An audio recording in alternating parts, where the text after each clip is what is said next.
Good morning to all of you. Good morning sir. ठीक है, तो आप लोग रिवाइज करके आए हो सर? Yes sir. हाँ, कल हमने क्या देखा था? Concept of de Broglie equation. ठीक है, डी ब्रॉगली ने क्या बोला था? सबसे पहले क्या बोला था भाई? कोई भी पार्टिकल है वो दो तरीके का बिहेवियर शो करेगा। क्या क्या?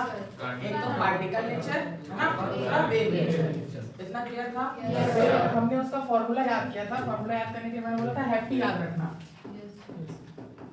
हैप्पी मतलब h और फिर क्या हो जाएगा अपॉन p और इज इक्वल टू लैम्डा। तो lambda is equal to h upon momentum हो गया m v।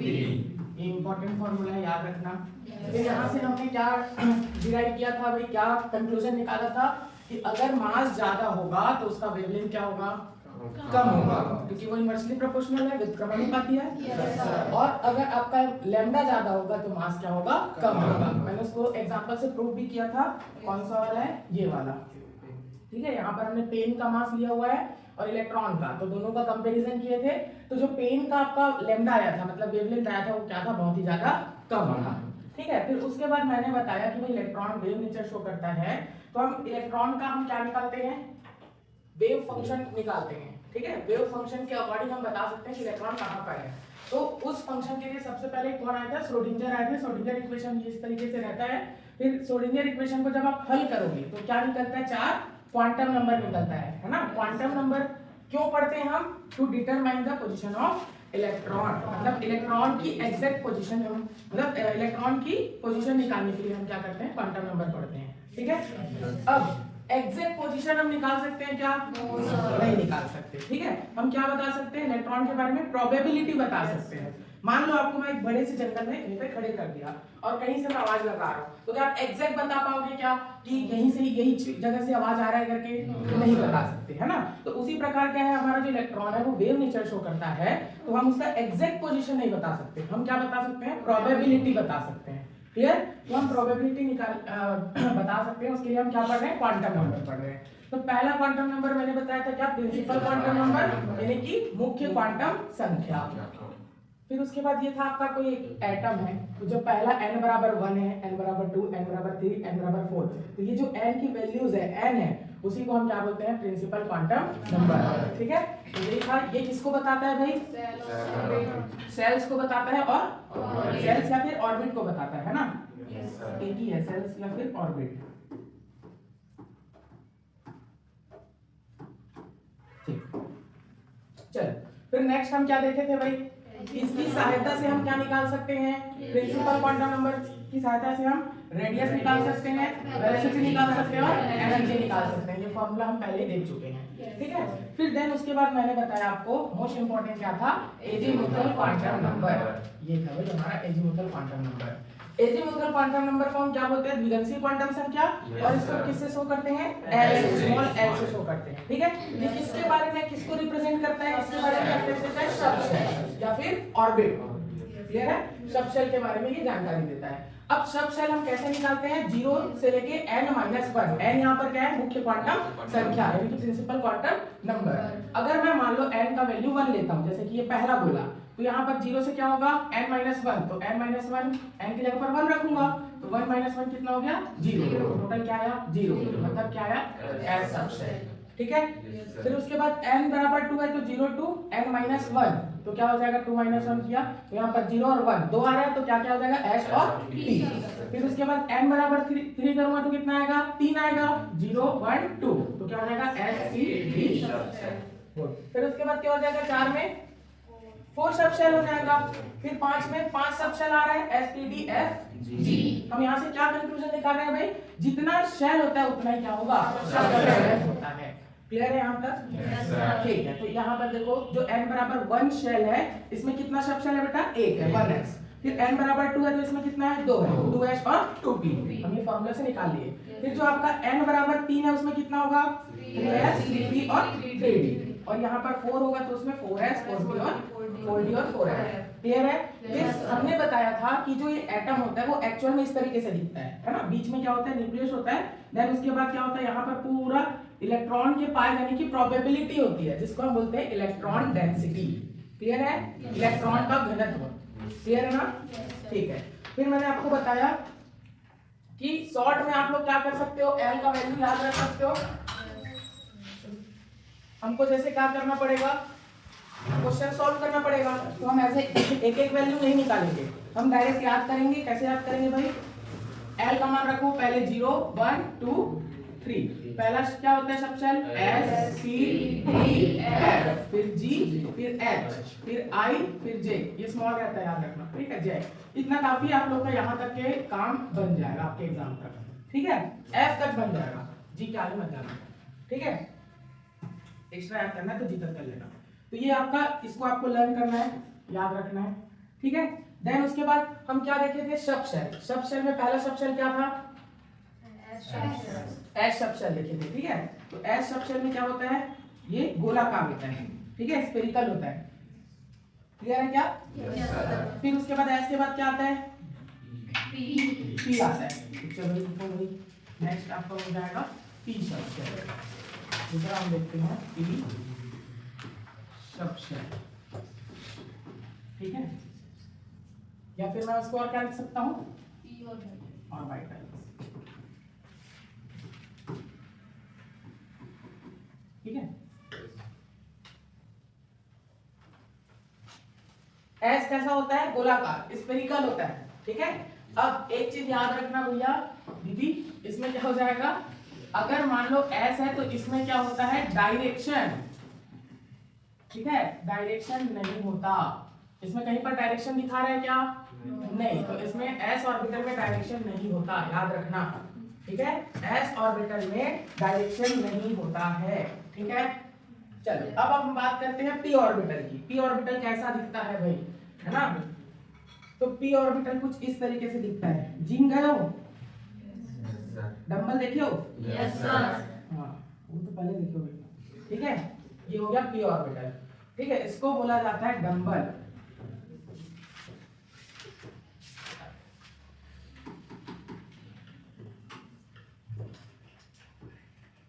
डंबल, ठीक है। पी जो सब शेल है उसका, पी जो ऑर्बिटल से सब शेल है उसका आकार कैसा होगा, डंबल आकार का होता है, ठीक है, हिंदी में भी डंबल ही बोलते हैं। तो अब देखना, मान लो इस तरीके से है, ठीक है, अब इसको मैं तीन डायरेक्शन, अच्छा कितना अक्ष होता है टोटल, तीन अक्ष होता है, अभी तीन ही होता है, हायर लेवल में पढ़ोगे तो और भी होता है, ठीक है। हम क्या पढ़ेंगे, एक्स वाई और जेड, तीन होता है ना, देखो ये क्या हो गया, वाई एक्स हो गया, सॉरी ये एक्स हो गया, वाई और जेड, ये तीन एक्सिस है ना कॉर्नर में, तो वैसे ही क्या हो जाएगा, चलो इसको बनाते हैं हम।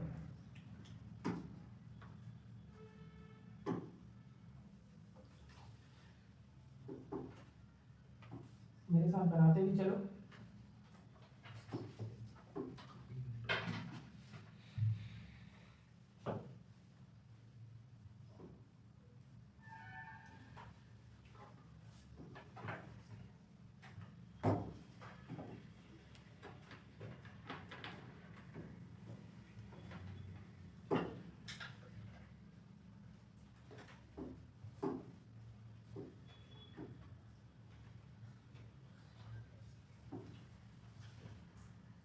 ये बड़ा छोटा हो गया, देख लेना, नाप के पीछे बना लेना अपने हिसाब से।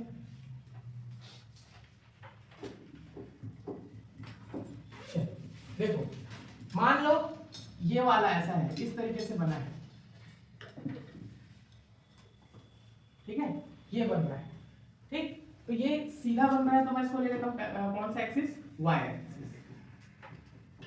पी ऑर्बिटल है तो मैं इसको क्या बोल दूंगा, पी वाई। इतना क्लियर है क्या, ठीक है। अब मैं क्या कर रहा हूँ, अच्छा जेड को लिए,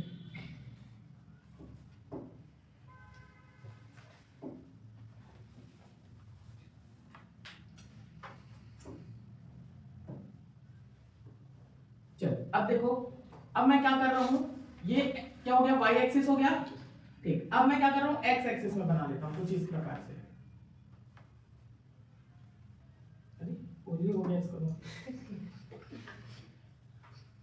अच्छे से बना लेना, ठीक है। तो ये क्या हो जाएगा आपका पी एक्स, है ना, ये कौन सा एक्सिस है, एक्स एक्सिस का, ठीक। अब मैं क्या करूंगा, जेड में बनाऊंगा, इसको थोड़ा सा अच्छे से बनाना है, ये इस तरीके से, ठीक है। तो ये हमारा क्या हो गया, पी एक्स वाई, और ये हो गया हमारा जेड। हम इसको ले लेंगे जेड एक्सिस, ठीक है। ये हो गया एक्स और ये हो गया हमारा वाई, ये हो गया हमारा एक्स, ये हो गया हमारा वाई, ठीक। वाई और एक्स कोऑर्डिनेट।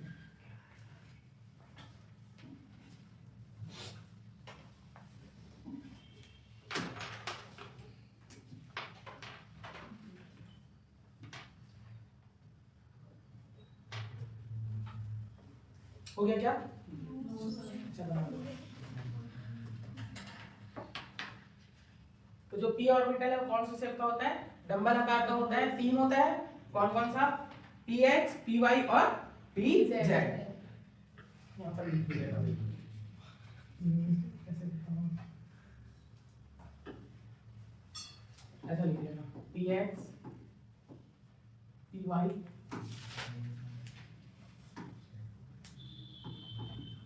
पी वाई और पी जेड।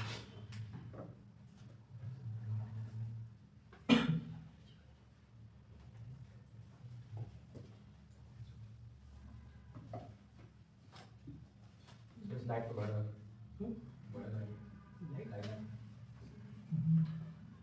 ठीक है।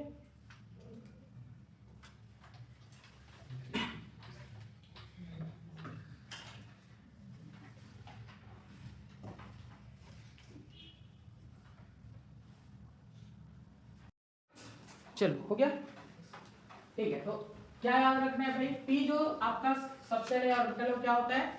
डंबल आकार का होता है, ठीक है। कौन कौन सा? P x, p y, p z, ठीक है। अब इसके बाद आता है आपका नेक्स्ट, हम कितना निकाले थे भाई? पहला क्या था? एस पी, फिर उसके बाद हम वैल्यू निकाले थे ना, डी था, है ना।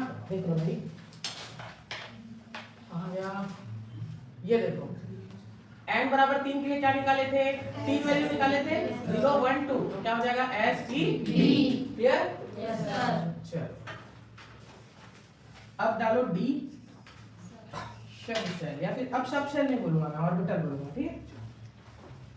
कंफ्यूज तो नहीं हो गए? No sir. समझदार हो गए हो, चलो बढ़िया। थर्ड हो गया आपका डी,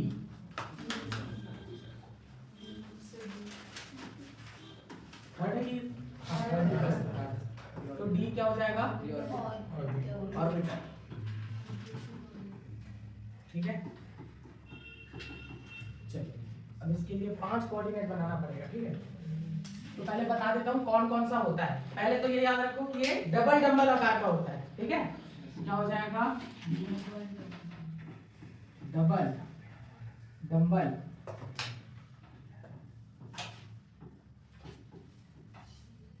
या फिर ऐसा लिखो डम्बेल। अबे जीम तो सब गए, वो देखिए अच्छे से डंबल, ये इस तरीके से होता है डी ऑर्बिटल, ठीक है। अभी कितने टाइप का होता है उसको देखो, तो ये होता है d x y, d y z, ठीक है। फिर होता है डी एक्स जेड, फिर होता है d x square minus Y square, फिर होता है डी जेड स्क्वायर। टोटल कितना हो गया? 5, ठीक है। अब ये कैसे बनेगा उसको देखो।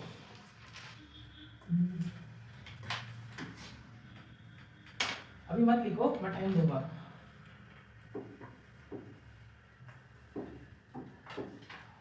इतने जो होते हैं ना, ये होते हैं इन बिटवीन एक्सिस,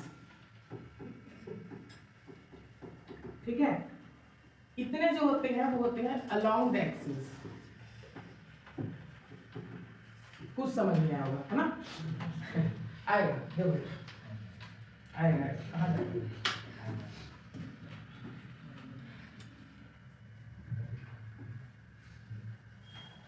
ये इस तरीके से एक दूर बना दो,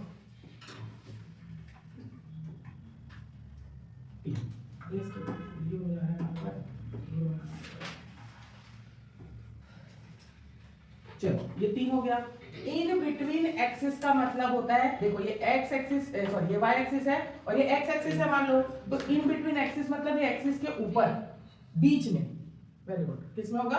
बीच में। फॉर एग्जांपल देखो मैंने क्या बोला भाई, पहला क्या है हमारे पास डी एक्स वाई, तो हम बना रहे हैं डी एक्स वाई, तो हम क्या ले लेते हैं यहाँ पर ले लेते हैं एक्स एक्सिस ले लेते हैं और ये ले लेते हैं वाई एक्सिस। तो हम क्या करेंगे इन बिटवीन बनाएंगे, तो भाई ये इस तरीके से बनेगा, अच्छे से बनाना भाई, ये हुआ ये और ये, ठीक है। तो ये हमारा क्या हो गया डी एक्स वाई, ठीक है। फिर नेक्स्ट आपका क्या हो जाएगा ये वाला y और z, तो मान लो इसको ये z एक्सिस है और ये हमारा क्या है y एक्सिस है, तो हम क्या करेंगे इस तरीके से बनाएंगे। अरे यार इन बिटवीन एक्सिस है ना,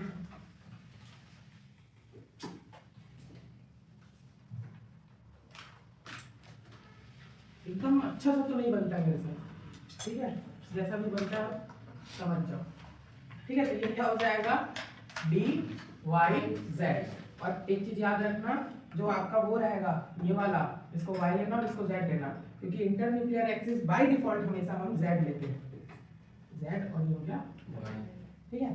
फिर उसके बाद क्या बचा x z, तो भाई ये हो गया हमारा z और ये हो गया हमारा x, इस तरीके से ये हमारा क्या हो गया डी एक्स जेड। चलो अब बचा क्या हमारा अलोंग द एक्सिस, क्या होता है भाई ये देखो, अलोंग द एक्सिस वाले को ध्यान से देखना कैसे बनेगा, बनाने का टाइम दूंगा अभी समझ लो फिर बनाना। दो ही तो बचा है,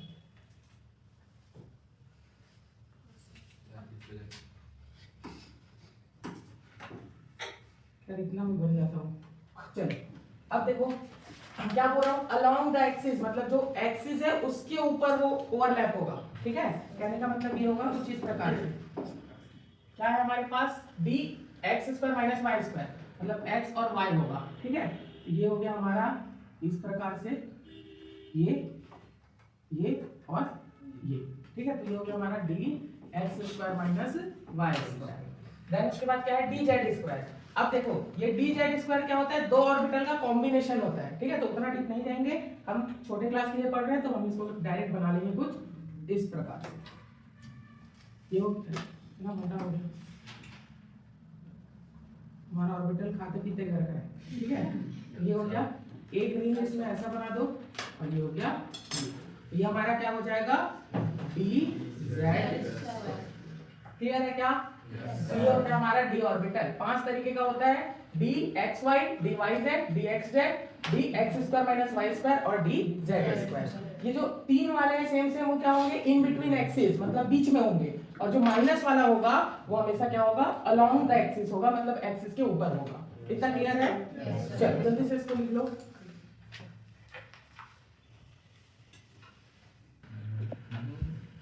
चल तो ये था भाई डी ऑर्बिटल। इधर देखो डी ऑर्बिटल 5 तरीके का होता है, ठीक है, d x y, d y z, d x z, d x square minus Y square और डी जेड स्क्वायर, ठीक है। अब इसमें एक चीज बस और याद रखना है, क्या याद रखना है भाई, कि ये जो होते हैं है ना इन बिटवीन एक्सिस वाले जो बीच में होते हैं उनको बोला जाता है नॉन एक्सियल,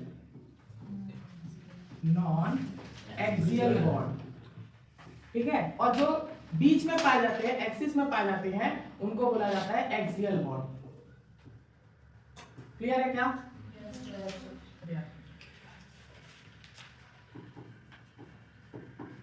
लिख लो।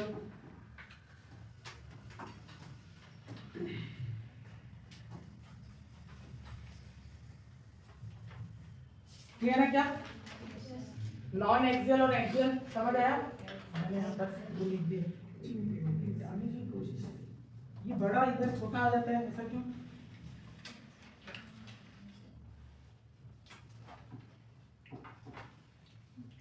एक्सियल, अभी हिंदी में इसको मेरे को देखना पड़ेगा क्या बोलते हैं, मुझे याद नहीं, ठीक है,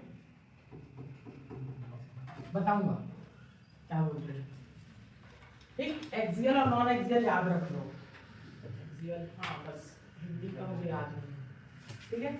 अब नेक्स्ट होता है आपका कौन सा n बराबर 4, n बराबर जब 4 था तो हमने कितना निकाला था भाई, ये s p d f। तो अब हम देखते हैं f ऑर्बिटल। तो रीडिंग आपका रहेगा f ऑर्बिटल, इसमें बनाना कुछ भी नहीं है। थर्ड में क्या फोर्थ हो जाएगा f, स्मॉल f रहेगा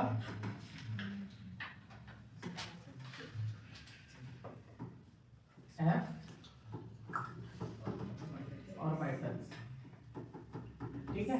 तो जो इसका स्ट्रक्चर होता है वो कॉम्प्लेक्स होता है, इसको हम लोग इस पे नहीं बना सकते, ठीक है। हम इसको अपने पेज पे नहीं बना पाएंगे, तो इसको बनाने की जरूरत नहीं। क्लियर है क्या? इसका ये टोटल 7 टाइप का होता है ना।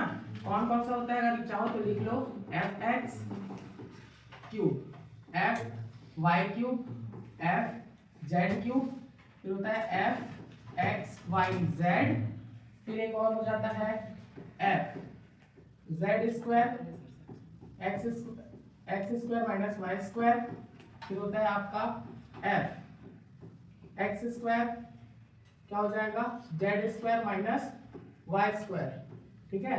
फिर एक और होता है last f y square z square minus x square. ये होता है टोटल 7 प्रकार का एफ ऑर्बिटल्स। याद रखने की जरूरत नहीं है, लेकिन कॉपी में होना चाहिए, ठीक है। नाम भी बता देता हूं मैं, जनरली नाम नहीं बताया जाता है। एस का मतलब होता है शार्प, ठीक है। और फिर उसका क्या बचा, पी का मतलब होता है प्रिंसिपल, ठीक है। फिर होता है डी का मतलब होता है डिफ्यूज, और एफ का मतलब होता है फंडामेंटल। वैसे क्या ही करोगे, नाम ज्यादा जरूरत नहीं है, ठीक है। क्या होता है एस पी डी एफ, बस इतना याद रखो। अभी बहुत डिटेल में पढ़ रहे हैं क्वांटम नंबर, इतना डिटेल में हमको नहीं पढ़ना है। मैं आपको क्या क्या पढ़ना है वो भी बताऊंगा, लेकिन पढ़ ले रहो, जानकारी होना चाहिए। क्लियर है क्या? चल, तो ये था हमारा, कहा गया, एस पी डी एफ। तो एल समझ आया, मतलब एजीमुथल क्वांटम नंबर समझ आया। ये रहा भैया एजीमुथल क्वांटम नंबर। क्या हो गया, कोई डाउट? हाँ ठीक है, मैं टाइम दूंगा। चलो, यहाँ पर क्या हो गया, एजीमुथल क्वांटम नंबर। ध्यान से समझो, क्या बताता है भाई, सब शेल के बारे में बताता है, और जो सब शेल यानी कि ऑर्बिट है ना, और ऑर्बिट के शेप को बताता है। कौन? ये एजीमुथल क्वांटम नंबर, ठीक है। फिर उसके बाद हमको इसमें क्या याद रखना है, एस जो होता है वो गोलाकार होता है ना, स्फेरिकल होता है। पी डंबल आकार का है ना, ये याद रख लेना, पी एक्स पी वाई और पी जेड, ठीक है। फिर उसके बाद जो आपका डी होता है वो कौन सा होता है, डबल डंबल आकार का होता है, d x y d y z d x z d x minus Y square और डी जेड स्क्वायर। फिर होगा क्या, एक चीज ये याद रखना, हो सकता है एग्जाम में पूछ दे आपके कि जो नॉन एक्सियल है वो कितना होता है, तो टोटल कितना होता है 3, और जो एक्सियल है वो कितना होता है 2। इसका मतलब अलोंग द एक्सिस और बिटवीन एक्सिस, है ना, इन बिटवीन एक्सिस। फिर उसके बाद आपका एफ ऑर्बिटल टोटल कितने प्रकार का होता है, 4, सॉरी 7, ठीक है। हाँ ये 7, ठीक है। तो ये सातों याद रखने की जरूरत नहीं है, बस इसको लिख लेना। तो चलो जल्दी से इसको छाप लो, ठीक है। इसको नहीं भी लिखोगे तो चलेगा, जिसे मैं बताने के लिए बता दिया था कि डिफ्यूज, फंडामेंटल, प्रिंसिपल और एक क्या होता है, शार्प।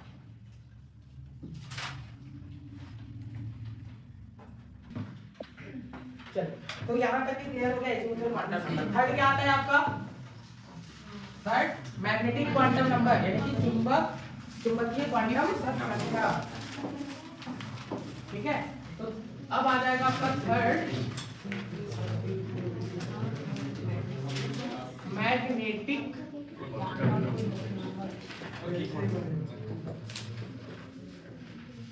ठीक है, क्वांटम नंबर। इसको किससे दर्शाते हैं, स्मॉल एम। चल, अब ये क्या होता है, ध्यान से समझो।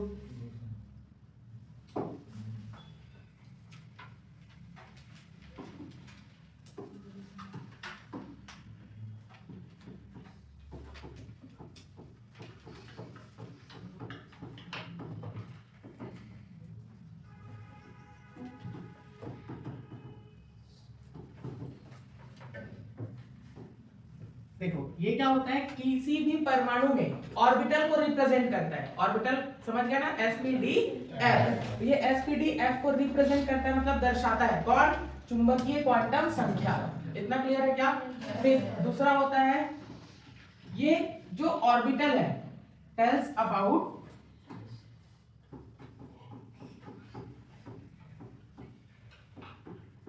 Orbitals orientation.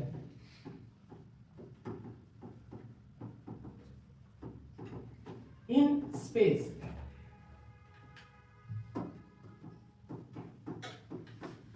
मतलब जो आपका ऑर्बिटल है उसका अभिविन्यास बताता है, मतलब वो किस तरीके से होगा, उसका वैल्यू क्या होगा वो बताता है कौन, आपका मैग्नेटिक क्वांटम नंबर।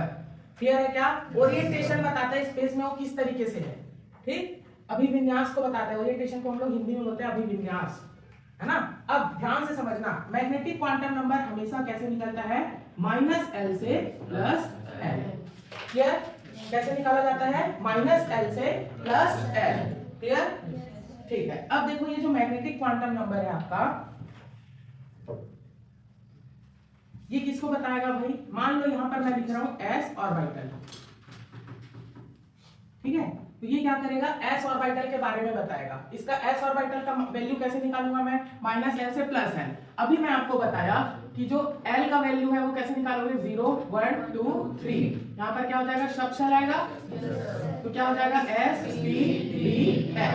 s के लिए l का वैल्यू कितना होता है, 0। तो यहाँ कितना हो गया, -0 से +0, यानी कि क्या हो जाएगा, 0 ही तो होगा, ठीक है। तो जो s है उसके लिए क्या होगा, आपका 0 वैल्यू आता है।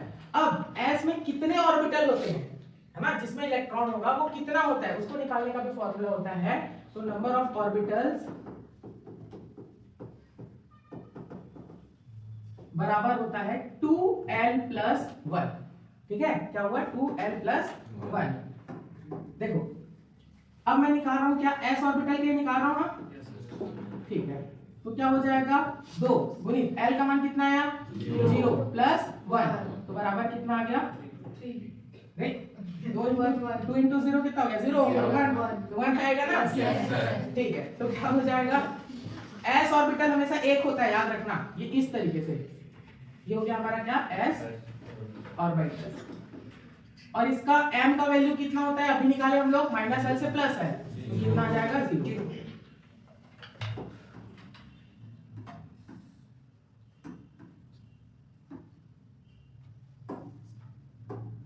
इसका वैल्यू कितना आ गया, 0। क्लियर है क्या? Yes sir. ठीक है। फिर उसके बाद क्या हो जाएगा, नेक्स्ट अगर हम निकालते हैं p ऑर्बिटल, ठीक है। चल ध्यान से देखो, p ऑर्बिटल के लिए, p ऑर्बिटल के लिए कैसे निकालेंगे, m का मान -l से +l। अब देखो यहाँ पर -l और +l दिख रहा है, तो यहाँ पर 1 है, तो कितना निकल जाएगा, -1 से +1। अब यहाँ पर +1 के पहले क्या आता है, -1 0 और फिर +1, ऐसे लिखूंगा ना। अरे भाई वो रेखी वाला समझते हो ना, 0 इधर -1 -2 +1 +2, तो वही चीज है, ठीक है। तो यहाँ पर हो गया ये p ऑर्बिटल, क्या होता है, -l से +l। वैल्यू क्या आएगा, -1 से +1, फिर इसके बाद क्या हो जाएगा, -1 0 और +1, ठीक। अब हम निकालेंगे p ऑर्बिटल में कितना डब्बा होता है, मतलब कितना ऑर्बिटल्स होते हैं, ठीक है। तो यहाँ पर अगर मैं निकालूं p ऑर्बिटल, कैसे निकालते हैं, अभी फॉर्मूला आपको बता रहा हूँ, 2l+1, तो कितना हो जाएगा, 2 गुणित l का मान 1 है, +1, तो कितना हो जाएगा, 2 और 1 3, तो इसमें 3 डब्बा बनेगा। पूरा समरी में करूंगा तब अच्छे से और क्लियर हो जाएगा, है ना। 3 डब्बा होगा, वैल्यू क्या क्या होगा, -1 0 और +1, तो -1 0 और +1। मैंने आपको क्या बताया, p ऑर्बिटल कौन सा आकार का होता है, डंबल आकार का होता है, कौन कौन सा, px p y और pz। मैं यहाँ पर लिख दूं px p y और pz। इतना क्लियर हुआ, यस सर। बहुत ही बढ़िया। चलो फिर उसके बाद हम आगे बढ़ते हैं, कौन सा है अगला, क्या होता है, d ऑर्बिटल्स, ठीक है। मैं लिखूंगा थर्ड है क्या, थर्ड d ऑर्बिटल, ठीक है। तो डी ऑर्बिटल के लिए क्या होगा वैल्यू, -l से +l। तो -l कितना है हमारे पास, सॉरी l कितना है हमारे पास, 2 होता है भाई, 0 1 2 3 s p d l, तो 2 होगा। तो यहाँ पर क्या हो गया, -2 से +2, क्या क्या आएगा बताते जाओ, -2 -1 0 +1 और +2। क्लियर है क्या? Yes sir. ठीक है। अब देखो हमको क्या निकालना है, कितना डब्बा आता है, तो डब्बा भैया ऑर्बिटल, सॉरी डी का है ना, तो हमको निकालना है भैया डी ऑर्बिटल्स। चल क्या होता है फॉर्मूला, 2l + 1, 2l + 1 हो गया। तो रखो भाई 2 गुणित l का मान कितना है, 2 आया है, धन 1, तो 4 धन 1 बराबर 5। तो 5 डब्बा बनेगा, बना दो 5 डब्बा जल्दी से, 1 2 3 4 और 5। अब ये कैसे थोड़ा सा और अच्छा बनाते हैं, ठीक है, हो गया 5, 1 2 3 4 5। चलो अब इसका नाम मैंने आपको बताया था, 5 होता है ऑर्बिटल्स, डी शेप क्या होता है, डबल डबल आकार, कौन कौन सा, dxy dxy फिर dyz फिर dxz फिर dx² - y² और dz²। क्लियर है? Yes sir. ठीक है। नेक्स्ट आपका हो जाएगा f ऑर्बिटल्स।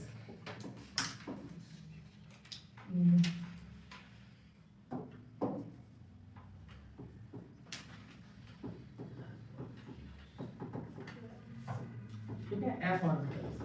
चलो निकालो क्या हो जाएगा, 2l + 1, पहले तो वैल्यू निकाल लेते हैं, -l से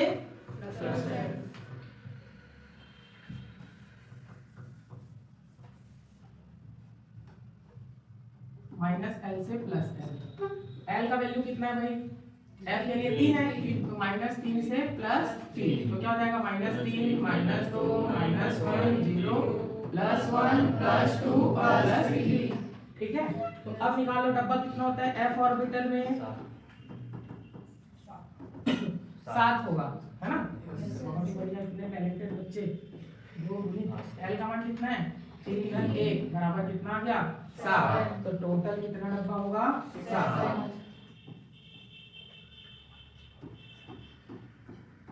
1 2 3 4 5 6 और 7। क्लियर है? Yes sir. इसका नाम अभी लिखने की जरूरत नहीं है, लंबा चौड़ा, ठीक है। यस।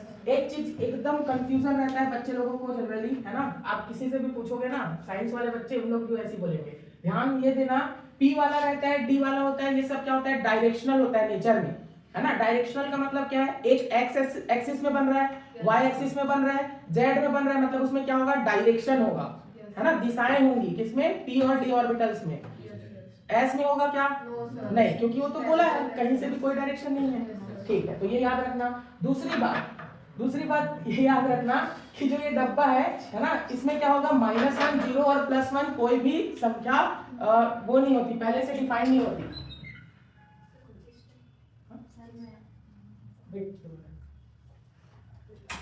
चल हाँ, 2 मिनट ना, फिर चले जाना।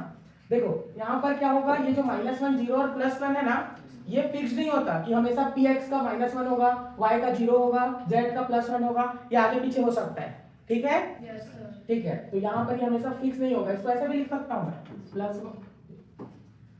+1 0 -1, तो ये फिक्स नहीं रहता है कि यहीं पर -1 होगा, 0 होगा और +1 होगा। क्लियर?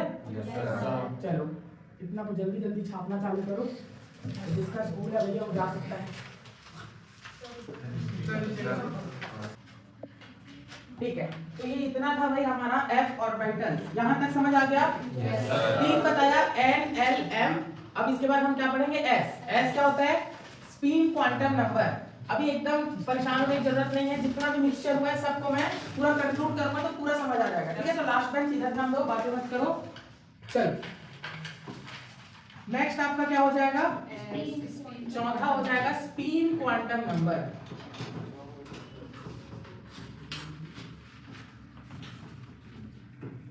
ठीक है, स्पिन क्वांटम नंबर को स्मॉल s से दर्शाते हैं, या कई बुक में ms करके लिखा होता है, ठीक है। तो ये याद रखना, चक्रण क्वांटम संख्या हिंदी में बोला जाता है, ठीक है। अब ये स्पिन क्वांटम संख्या क्या करता है, ये आपका जो इलेक्ट्रॉन है ना, उसकी गति को बताता है। कि वो किस तरीके से घूम रहा है, मतलब क्लॉकवाइज घूम रहा है कि एंटी क्लॉकवाइज।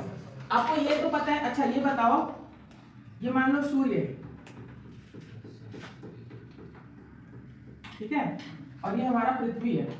तो सूर्य पृथ्वी के चारों ओर चक्कर लगाता है कि पृथ्वी सूर्य के चारों ओर? कंफर्म? Yes sir. ठीक है।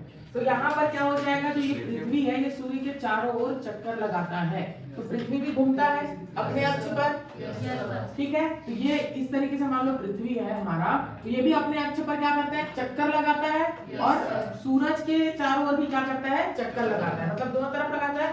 सेम ऐसे इलेक्ट्रॉन होता है। इलेक्ट्रॉन क्या करता है भाई, वो न्यूक्लियस है उसके अराउंड भी चक्कर लगाएगा, गोल गोल गोल गोल, और अपने अक्ष पर भी चक्कर लगाता है। क्लियर है क्या? ठीक है। तो यहाँ पर इलेक्ट्रॉन घूमेगा दो तरीके से, कैसा, इस तरीके से, और अप और डाउन, ठीक है। यहाँ पर वैल्यू अगर मैं लिखूं तो ये +½ हो जाएगा, और इसको मैं लिख देता हूँ -½ ठीक है। अगर ये क्लॉकवाइज घूम रहा है तो हम ले लेते हैं अप, है ना, यहाँ पर लिख देना क्लॉकवाइज, घड़ी की दिशा में और घड़ी की विपरीत दिशा में, तो क्या हो जाएगा, एंटी क्लॉक, ठीक है।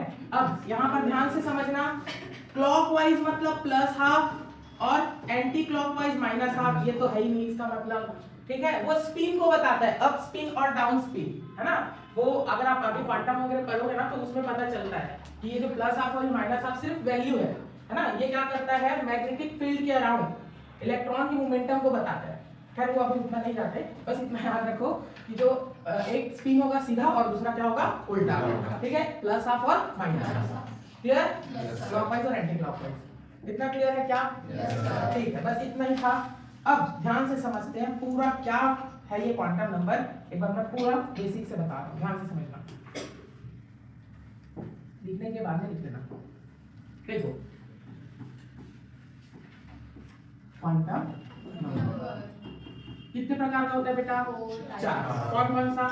N, L, शॉर्ट में पूछ रहा हूँ अभी, M और S। ये मैं आपको पढ़ा रहा हूँ कंक्लूजन, क्या सीख रहे हो आप यहाँ से, ठीक है। देखो क्वांटम नंबर क्यों पढ़ते हैं हम? इलेक्ट्रॉन की पोजीशन को डिटरमाइन करने के लिए। एग्जैक्ट पोजीशन डिटरमाइन कर सकते हैं क्या? नहीं, ठीक है। उसको हम प्रोबेबिलिटी को बता सकते हैं इलेक्ट्रॉन की कि यहाँ पर है करके, ठीक है। चलो इसको मैं इस तरीके से समझाता हूँ। देखो अगर मान लो मेरे पास 3 बिल्डिंग है, मतलब एक घर है, 1 2 3 उसके ऊपर वो है फ्लोर्स है, ठीक है। हर फ्लोर्स में अलग अलग रूम होगा, ठीक। अब मेरे को आपके पता, जैसे कि मैं ले लेता हूँ एक बच्चा ले लेता हूँ, चलो इसका नाम है कालू, ठीक है। कालू हमारा बच्चा है, नाक तो खा रहे बाल भी काट दिए, चलो ठीक है, ठीक है। मान लो ये कालू बच्चा है, ठीक। अब मेरे को पता करना है कालू बच्चा कहाँ रहता है, तो इसका जो रूम होगा मैक्सिमम प्रोबेबिलिटी कहाँ होगा, रूम में पाए जाने की होगी, है ना। लेकिन हरदम रूम में होगा क्या? नहीं। कुछ बार वो क्या होगा, किचन में होगा, ठीक है। कुछ टाइम वो कहाँ होगा, कहीं दूसरे रूम में होगा, कुछ टाइम टीवी देख रहा होगा, कुछ टाइम वॉशरूम में होगा, है ना। एग्जैक्ट एक ही रूम में होगा क्या? नहीं। हम उसके रहने की प्रोबेबिलिटी को बता सकते हैं कि वो उस घर में, उस रूम में ज्यादातर पाया जा सकता है। क्लियर है क्या? ठीक है। तो यही है भाई हमारा क्वांटम नंबर। क्वांटम नंबर से हम क्या करते हैं, इलेक्ट्रॉन की पोजीशन को डिटरमाइन करते हैं, ठीक है। तो ये 4 तरीके का क्वांटम नंबर है। श्रोडिंगर इक्वेशन था, उसको सॉल्व करोगे तो 4 नंबर का 4 तरीके का आता है। क्या क्या? N, L, M, S। N क्या है हमारा मुख्य क्वांटम संख्या, L क्या है हमारा विगंसी, M और मैग्नेटिक और स्पिन नहीं स्पिन, ठीक है। तो यहाँ पर क्या हो जाएगा, N हमारा इधर बात, N क्या होता है हमारा, शेल के बारे में बताते हैं, ठीक है। शेल से हम एनर्जी निकाल सकते हैं, वेलोसिटी निकाल सकते हैं, और क्या क्या रेडियस निकाल सकते हैं, ठीक है। L हमारा किसको बताता है, सब शेल को, वेरी गुड, ठीक है। और ये M किसको बताता है, ऑर्बिटल्स को बताता है, ठीक है। और ये क्या बताता है, स्पिन को बताता है। मेरे ख्याल से इतना सीख गए, वेरी गुड। तो N का मान क्या हो सकता है, 1 2 3 4। और सब शेल क्या होता है भाई, इसको L से लिखते हैं ना, तो ये क्या होता है, S P E F। फिर ऑर्बिटल्स क्या हो सकता है, इसका वैल्यू होता है ना, कैसे निकालते हैं, -L से +L। स्पिन क्या होता है, एक तो +½ होगा या तो फिर -12 होगा। इतना समझ आया? Yes sir. Very good. इसका वैल्यू कितना होगा? 0 चलो सीख गए, मतलब क्वांटम नंबर है ना। Yes sir. अब ध्यान देना, जो हमने पहले किया हुआ है उसी चीज को मैं वापस से लिख रहा हूँ। अब क्वेश्चन सॉल्व करना भी सीखेंगे और 2025 में जो क्वेश्चन आया हुआ है उसको भी हम सॉल्व करेंगे बड़ी आसानी से। भगवान करे 26 में भी आ जाए, तुम्हारा कल्याण हो जाए। होना चाहिए ना कल्याण। Yes sir. और आ गया और फिर भी गलत करके आए तो फिर देखिएगा कुछ नहीं करेगा, है ना। रोगे बैठ के और क्या, 1 नंबर से फिर आपका रैंक पीछे हो जाएगा, दूसरा कॉलेज मिलेगा।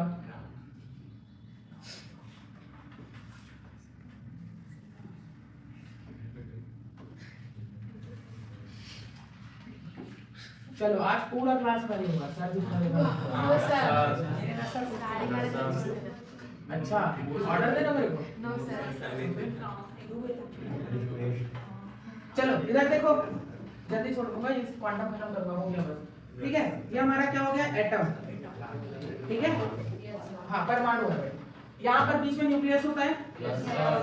ठीक है, फिर यहाँ पर देखना, जब आपको मैंने एक चीज बताया था, शेल बराबर क्या होता है? सब शेल। ठीक है, ये बहुत इंपॉर्टेंट पॉइंट है, याद रखना।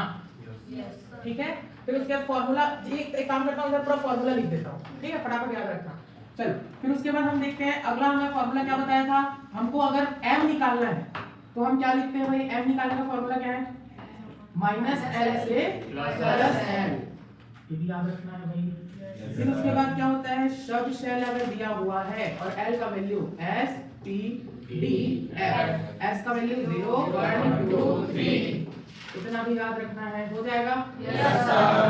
बहुत ही बढ़िया, जल्दी छुट्टी मिलने वाले से खुशी मना रहे हो क्या? ठीक है, अगर मैं बोलूंगा नंबर ऑफ ऑर्बिटल,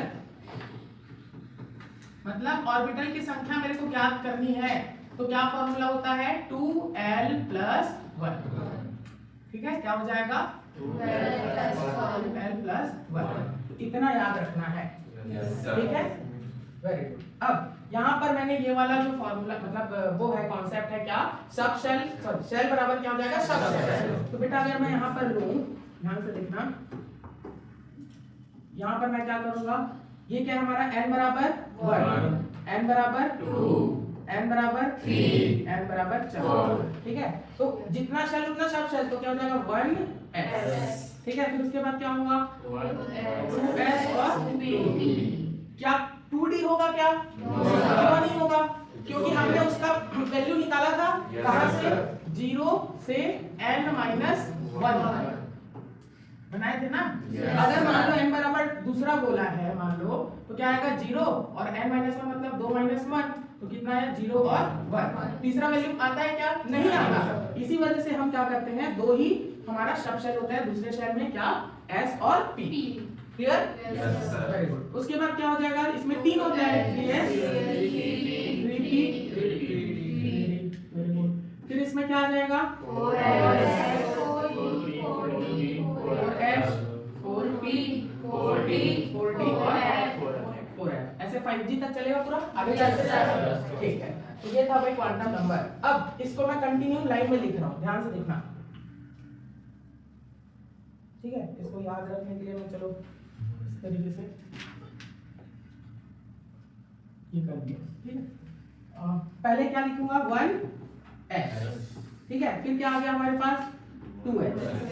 फिर हमारे पास 2p, फिर कॉमा 3s 3p और 3d। फिर उसके बाद 4s 4p 4d 4f। ठीक, अभी मैंने आपको बताया ऐसा एक डब्बा होता है। ठीक है, ठीक, एक डब्बा मतलब ऑर्बिटल है ना। एक ऑर्बिटल में मैक्सिमम कितने इलेक्ट्रॉन आ सकते हैं? 2। या तो सीधा आएगा या तो फिर उल्टा। आगे क्यों आता है मैं उसका पूरा एक्सप्लेनेशन दूंगा, वो कल की क्लास में करेंगे, ठीक है। एक में 2 आता है तो भाई यहाँ पर कितना है, s में कितना ऑर्बिटल है, एक ऑर्बिटल, तो कितना इलेक्ट्रॉन आएगा, 2, एक सीधा और एक उल्टा। p में इसमें भी 2 आ जाएगा। p में कितना ऑर्बिटल्स है, 3 है, px py और pz। हमने निकाला है ना भाई ये वाला फॉर्मूला से। तो यहाँ पर कितना हो जाएगा, 3 ऑर्बिटल्स है। 3 में एक में कितना आता है, 2, तो 3 में कितना इलेक्ट्रॉन आएगा, 6। पहले बोल दिया है ना। यहाँ पर कितना आ जाएगा, फिर 6। अब देखो d में कितना ऑर्बिटल्स होता है, 5 होता है ना, dx y ऐसा करके मैंने बहुत सारा बताया। तो 5 में कितना इलेक्ट्रॉन आएगा, एक में 2 आता है तो 10 आएगा, ऑब्वियस सी बात है। तो d में कितना आ जाएगा, मैक्सिमम 10 इलेक्ट्रॉन। फिर कितना आएगा, 2, 6, 10। f में कितना आएगा, 7 होता है तो 14, ठीक है। तो याद रखना एक s में 2 इलेक्ट्रॉन आ सकता है ना। और आपका एक p में कितना इलेक्ट्रॉन आ सकता है, 6। एक d में कितना आ सकता है, 10। और एक f में 14। क्लियर है, ठीक है। इतना भी बहुत बढ़िया समझ आ गया, ठीक है। तो इतना को जल्दी से छाप लो। हाँ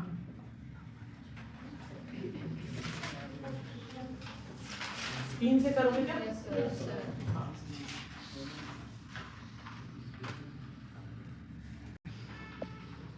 हाँ ये था आपका स्पिन क्वांटम नंबर, है ना। तो स्पिन क्वांटम नंबर, और फिर मैंने आपको समरी बताया, ठीक है। ये जो है ये एक्चुअल ऑर्डर नहीं है भाई, है ना। ये जो भी है लिखा हुआ है ये एक्चुअल ऑर्डर नहीं है।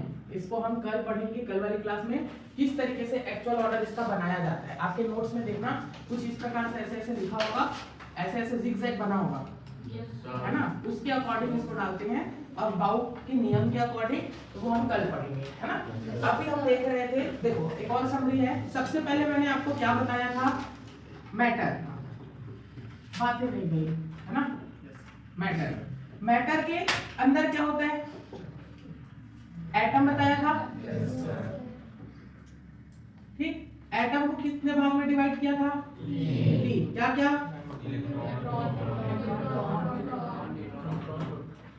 क्या हो जाएगा, प्रोटॉन, न्यूट्रॉन और इलेक्ट्रॉन, ठीक है। इतना क्लियर। अब ध्यान से समझो, ये दोनों तो इसकी पोजीशन तो फिक्स थी, कहाँ पे था ये, न्यूक्लियस मतलब बीच में था। अल्ट्रा रे स्कैटरिंग मॉडल जो था उसके थ्रू हम लोग इसको देख चुके थे, है ना। तो ये हो गया। अब ये जो इलेक्ट्रॉन था ये अपना कैसा व्यवहार शो करता है, द्वितीय प्रकृति शो करता है। द्वितीय प्रकृति मतलब वेव और पार्टिकल। उस वजह से फिर उसको हम डिटरमाइन करने के लिए क्या पढ़े, क्वांटम नंबर, ठीक है। तो क्वांटम नंबर पढ़े कितने टाइप का, NL-MS। मतलब ये जो इलेक्ट्रॉन है सबसे पहले हमको कहाँ मिलेगा, शेल्स में मिलेगा। क्लियर है क्या, ऑर्बिट में, ठीक। फिर उसके बाद कहाँ मिलेगा, सब शेल में मिलेगा। सब शेल मतलब ऑर्बिटल। फिर उसके बाद कहाँ पर होगा, ये ऑर्बिटल में इसी जगह पर होगा, किसी डब्बे में, है ना। या तो ये सीधा घूमेगा या तो उल्टा घूमेगा।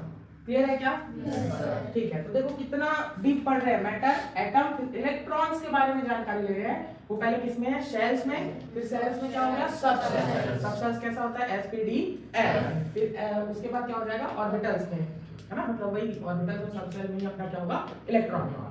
क्लियर है क्या, बहुत बढ़िया। चलो इसके बाद इसको मैं अगर तोड़ कर लिखूं, मान लो चलो मैं इसको लिख रहा हूं, ठीक है। तो क्या हो जाएगा, 1s, ठीक है। इसमें कितना इलेक्ट्रॉन है टोटल, 2 इलेक्ट्रॉन। तो मैं s को कुछ इस तरीके से बनाऊंगा, एक डब्बा, ठीक है। 2 इलेक्ट्रॉन है तो इसमें 2 इलेक्ट्रॉन डाल दो, एक तो सीधा और एक उल्टा। क्लियर है क्या, ठीक है। अब इन्हीं इलेक्ट्रॉनों की हमको क्या बताना है, क्वांटम नंबर। तो 4 तरीके का क्वांटम नंबर होता है, क्या क्या, n, l, m, s। n का वैल्यू ये होता है सामने वाला, कितना हुआ, 1। l का वैल्यू कितना होता है, s p d f। Very good, 0 1 2 3। क्या आया, 0, ठीक है। तो यहाँ पर मैंने लिखा 0। m का मान कैसे निकालते हैं, -l से +l, मतलब -0 से 0 मतलब 0 आएगा। यहाँ पर हो गया इस तरीके से 0, ठीक। अब देखो, अब कौन से इलेक्ट्रॉन का क्वांटम नंबर निकालना है, जो दूसरा है, ठीक है। तो यहाँ पर कितना है भाई, देखो एक तो क्या है, +½ में है, और एक हमारा क्या है -12। -12। तो हमारे पास सेकंड वाले का आंसर क्या है -12। तो ये होता है इलेक्ट्रॉनों का क्वांटम नंबर, इस तरीके से निकालने आता है easy. Yes, sir. For example मैं नेक्स्ट अगर बनाऊं, जैसे मैं ले लेता हूं 3D होता है हमारे पास, 2D होता है क्या? नहीं होता, ठीक है, 2D नहीं होता। 3D का अगर मैं लेता हूं, कोई भी बता दो 10 में से 7 ले लूं? Yes, sir. चलो 7 वाले लेते हैं, ठीक है, 7वां नंबर ले लेते हैं 3D का। तो यहाँ पर क्या हो जाएगा, D में कितना डब्बा होता है 5, जल्दी से मैं 5 डब्बा बना लिया, क्लियर है? कितना क्वांटम नंबर होता है 4, N L M S। N का वैल्यू जल्दी से लिख लो 3, ठीक है। फिर L का मान कैसे निकालते हैं, आपको पता है 0 1 2 3, तो D के लिए 2 होता है, तो यहाँ पर क्या हो गया 2। फिर उसके बाद M का -L से +H, तो -2 से +2। तो अब इधर लिखते चलो -2 -1 0 +1 +2, ठीक है। कितना इलेक्ट्रॉन है टोटल 7। जल्दी से यहाँ पर 7 इलेक्ट्रॉन फिल करो, पहले सीधा सीधा 1 2 3 4 5 6 7। इसी इलेक्ट्रॉन के बारे में हमको बात करना है, ठीक है। यही वाला जो इलेक्ट्रॉन है इसके बारे में हमको बताना है। तो ये कौन से वाले डब्बे के नीचे आ रहा है -1, तो इसका वैल्यू कितना आ गया -1। सीधा है कि उल्टा? उल्टा, तो -12 है इजी। एक लास्ट और बता रहा हूँ, ध्यान से देखो। मान लो हमारे पास 4f में कोई भी बताओ टोटल कितने इलेक्ट्रॉन आ सकते हैं 14 टोटल आता है 14, उसमें से एक आठ बताओ कोई नंबर 8, ठीक है 8 का बना लेते हैं, ठीक है। यहाँ पर कितना डब्बा आएगा, पहले डब्बा 1 2 3 4 5 6 और 7 ऑर्बिटल है ना, डब्बा बोल रहा हूँ अभी, ठीक है। चलो देखो N L M S, N का वैल्यू कितना है 4, L का वैल्यू कितना आएगा 3 आएगा भाई, 0 1 2 3 S P D F, F के लिए 3 आता है, यहाँ पर 3 हो गया। कैसे निकालेंगे, -L से +L, तो क्या हो जाएगा -3 -2 -1 0 +1 +2 +3, ठीक। अब देखो 8 इलेक्ट्रॉन है, पहले भर लो फटाफट 8 इलेक्ट्रॉन, सीधा सीधा 1 2 3 4 5 6 7। अब वापिस से भरेंगे उल्टा, तो क्या हो जाएगा 1। यही वाला जो इलेक्ट्रॉन है इसके बारे में हमको बताना है, तो किसमें आ रहा है भाई -3, हो गया -3। S का मान उल्टा है तो प्लस, सॉरी माइनस है इजी। Yes sir. तो इसी तरीके से आपको क्वांटम नंबर निकालना है, निकाल लोगे ना? Yes sir. चलो जल्दी से इसको छाप लो और होमवर्क, एक मिनट होमवर्क लिख देता हूँ कुछ।